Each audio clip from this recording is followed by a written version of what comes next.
முழுங்க அட்டன் பண்ணும்போது அது உணவு குழாய்க்கு போகிறதுக்கு பதிலாக மூச்சு குழாயில் இறங்கும்போது உடனடியாக நோயாளிக்கு ஒரு பயங்கரமான இருமல் வரும். கணீர்னு இருமி அப்படியே ரொம்ப கஷ்டப்படுவார். அப்புறம் வேறு ஏதோ நம்ம இருமல்னு சொல்லிட்டு போய் பார்த்தா கடைசியில் it is due to the defect in the swallowing reflex. So அந்த முழுங்குறதுல உள்ள இப்போ கஷ்டத்தினால அவருக்கு இருமல் வருது. என்ன கேட்டால் இருமலை நான் 2 வகையாக பிரிக்கலாம். ஒன்று பாதுகாப்பான இருமல், பாதுகாப்பு அற்ற இருமல். இது எப்படின்னா இஃபெக்டிவ் காஃப் அண்ட் இன்இஃபெக்டிவ் காஃப் அப்படின்னு சொன்னால் நல்ல கணீர்னு வருது. இதனால் என்னால் தொண்டைக்குள்ளார எது மாட்டியிருந்தாலும் வெளியில் வர்றதுக்கு ஒரு உதவி. அதே சமயத்தில் நானும் இருமுறேன்னு சொல்லி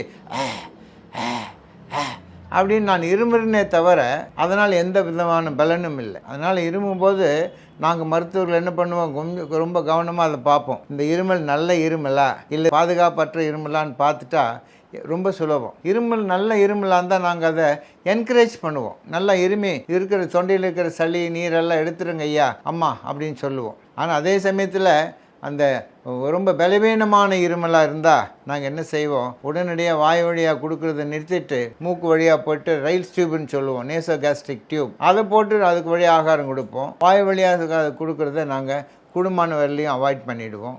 அதுக்குள்ள காரணத்தை கண்டுபிடிக்கிற வரைக்கும் அவனுக்கு ஃபிசியோதெரப்பி கொடுத்து அப்புறம் அதுக்கான காரணத்துக்குள்ள தீர்வை நம்ம செய்யும்போது ஆட்டோமேட்டிக்காக நோயாளிகள் இம்ப்ரூவ் ஆகிறது நாங்கள் பார்க்குறோம்.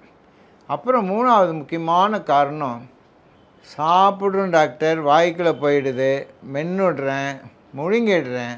ஆனால் முழுங்கின சாப்பாடு என்ன ஆகுது, இந்த அப்படியே போய் இந்த நெஞ்சில் பாதியில் ஸ்டக்கப் ஆகுது டாக்டர். ஸ்டக் ஆகுதுன்னுவாங்க. என்னடா அது ஸ்டக் ஆகுதுன்னா அந்த இடத்துல அது நின்றுடுது. அப்புறம் தண்ணி கிண்ணி குடித்தாதான் அது அப்படியே மெதுவாக உள்ளே இறங்குது. இது ஒரு முக்கியமான கம்ப்ளைண்ட்.